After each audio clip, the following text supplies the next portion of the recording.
Bismillahirrahmanirrahim. Assalamualaikum warahmatullahi wabarakatuh. Nah, jadi gini, daripada kita ribet-ribet, pusing-pusing, ngurus aib orang, urusan orang yang nggak jelas, yang nggak kelar-kelar sampai sekarang, ya. Entah itu si Gus Sulap Merah sama Gus Samsudin beserta dukun-dukun yang lain. Ya, mending kita ngaji aja ya. Ngaji, ulang-ulang ilmu, muzakarah ilmu. Karena kalau kita berilmu itu insya Allah mau penipuan-penipuan seperti apa, modus-modus seperti apa, itu kita nggak bakal tertipu. Kenapa? Karena kita punya ilmunya, punya dalilnya, punya referensi yang sahih, referensi yang ada dalilnya. Jadi makanya kenapa Nabi berpesan utlubul ilma minal mahdi illal lahdi. Tuntutlah oleh kalian ilmu, tuntutlah ilmu minal mahdi ilal lahdi, sejak lahir sampai masuk liang lahat. Masya Allah, ngeri nggak tuh kira-kira? Tuntutlah ilmu dari lahir sampai masuk liang lahat. Berarti seolah-olah kita tuh sudah dapat tuntutan untuk disuruh belajar, disuruh menimba ilmu, disuruh mencari ilmu sejak kita lahir. Dan tuntutannya nggak main-main, sampai kita mati disuruh menuntut ilmu. Jadi nggak ada istilah kayak gini. Kadang ada orang yang beranggapan seperti ini, atau yang berspekulasi lah seperti ini. Saya kan sudah tua, atau saya kan sudah banyak waktu saya lewat, berlalu, terbuang sia-sia. Dan kalau misalnya saya mau nuntut ilmu sekarang, kayaknya sia-sia aja deh. Nah, itu pemikiran yang sangat dangkal. Jangan berpikiran seperti itu. Ingat, thalabul ilmi faridatun ala kulli muslimin. Menuntut ilmu itu fardu atas tiap orang muslim wa muslimatin, dan orang muslim yang perempuan. Semua orang muslim perempuan, laki-laki, mulai dia dari kecil, remaja, dewasa, sampai tua, itu terkena tuntutan menuntut ilmu. Jadi nggak ada alasan udah tua, udah nggak layak lagi untuk menuntut ilmu. Itu tidak betul, tidak dibenarkan ya. Jadi meskipun sudah tua, tetap semangat menuntut ilmu. Biar apa? Biar nanti kita nggak ditanya, dipertanggungjawabkan umur kita yang telah berlalu, waktu kita yang berlalu tanpa ada proses menuntut ilmu di dalamnya. Itu nanti akan dipertanggungjawabkan. Bang, saya kan dari SD, SMP, SMA, kuliah kan udah nuntut ilmu, bahkan sampai S1, dapat S2, S3, kan udah selesai, ada masanya berapa tahun.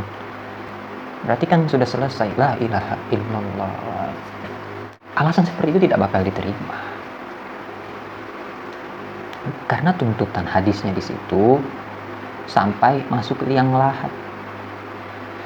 Loh, bang, emang gak ada aktivitas lain po untuk ilmu aja sampai liang lahat, sampai mati? Ingat, menuntut ilmu itu tidak ada batasnya. Nah, jadi jangan dipersempit konteks lafaznya di situ, jangan dipersempit, paham gak? Nah, makanya kenapa sangat penting menuntut ilmu? Biar orang-orang yang datang dengan pemahaman-pemahaman yang super sesat, menyesatkan, super dolun mudil, sesat, menyesatkan, super doif, biar datang pemahaman-pemahaman seperti kita nggak tersesat, paham? Apalagi di zaman yang sudah akhir seperti ini, akan datang bermunculan 30 dajjal pendusta. Jadi sebelum datang rajanya, pemimpinnya itu dajjal yang asli itu, sebelum dia datang itu akan muncul 30 dajjal kecil. Ya, gambarannya sangat jelas sekarang, gambaran dajjal kecil itu. Ya, bisa dipahami sendirilah siapa yang dimaksud di situ. Dajjal kecil, ya, yang sering berdusta, yang sering mengelak, yang begitulah. Bisa paham kan? Nah, ini sangat penting. sangat penting kita anjurkan kepada anak-anak kita menuntut ilmu dengan benar, datang kepada guru yang benar, yang berakidah ahlus sunnah wal jamaah, bukan yang menyesat-nyesatkan, bukan yang membenarkan dirinya sendiri kemudian menyalahkan orang lain. Nah, penting ini, penting. Ingat, kedepannya kehidupan ini bakal lebih sulit daripada yang kita rasakan sekarang. Dan bakal lebih datang bermunculan orang-orang yang super penipu. Pasti. Maka persiapkan diri dari sekarang, persiapkan diri kita, persiapkan diri Anda, persiapkan diri anak-anak Anda, keluarga Anda. Ingat, kejahatan itu tidak akan pernah berhenti sampai hari kiamat. Kejahatan akan terus silih berganti. Pasti itu, silih berganti datangnya kejahatan itu. Maka bekal yang penting untuk menghadapi kejahatan-kejahatan seperti itu, penipuan-penipuan yang super menipu, ya dengan ilmu caranya. Ya. Maka untuk itu saya mengajak kepada kita semua, yang terpenting kepada diri saya pribadi, karena saya pun sangat belum cukup dengan ilmu yang saya dapatkan di pondok pesantren, itu belum mencukupi untuk kehidupan saya ke depannya, sangat belum mencukupi. Maka saya pun niat untuk menuntut ilmu sampai mati. Ya memang sampai mati menuntut ilmu, bukan ketika sudah selesai jenjangnya kemudian berhenti mandek begitu saja, bukan seperti itu yang dikehendaki. Jadi meskipun jenjang kita telah selesai, maka di luar dari itu kita ulang-ulang kembali ilmu kita sebarkan, kita muzakarokan kepada orang-orang. Jadi senantiasa seperti itu kita dalam keadaan terus menuntut ilmu sampai kita mati. Ingat, menuntut ilmu itu fardu untuk setiap orang muslim, baik dia laki-laki ataupun perempuan. Jadi di sini hukumnya fardu kifayah. Apa itu fardu kifayah? Yaitu suatu fardu yang kalau ada orang lain sudah mengerjakannya, sudah mampu untuk menjadikan dirinya sebagai pribadi yang kapasitasnya bisa mumpuni, bisa memenuhi untuk sekian banyak masyarakat, maka gugurlah kewajiban buat yang lain. Tapi ingat, kalau misalnya ini masalah fardu kifayah ya, jadi konteksnya tidak sesempit itu, luas konteksnya. Jadi kalau misalnya di satu kecamatan atau satu desa atau kabupaten, pokoknya di satu wilayah, di situ ada orang yang kita utus, kita kirim untuk menuntut ilmu agama. Kok dengan satu orang ini belum bisa memadai untuk semua masyarakat yang ada di satu wilayah itu?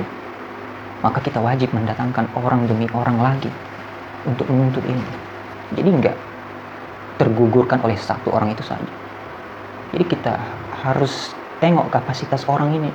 Kalau dia mumpuni, kalau dengan dia sendiri saja sudah bisa mencukupi semua orang di wilayah itu, maka gugurlah fardu kifayah, gugurlah tuntutan bagi orang lain. Tapi kalau belum bisa mencukupi juga, belum bisa memadai untuk semua orang, maksudnya memadai di sini seperti apa? Di dalam satu waktu itu dia bisa menuntaskan masalah semua orang. Jadi gak ada istilah kayak ada masyarakat yang terbengkalai,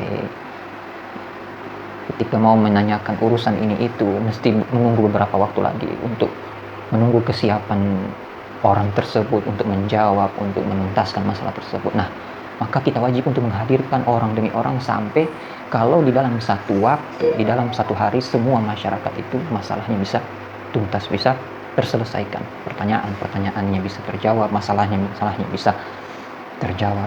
Nah, itulah yang namanya fardu kifayah. Jadi bukan cuma satu orang saja ya yang kita hadirkan. Ingat, itu fardu kifayah.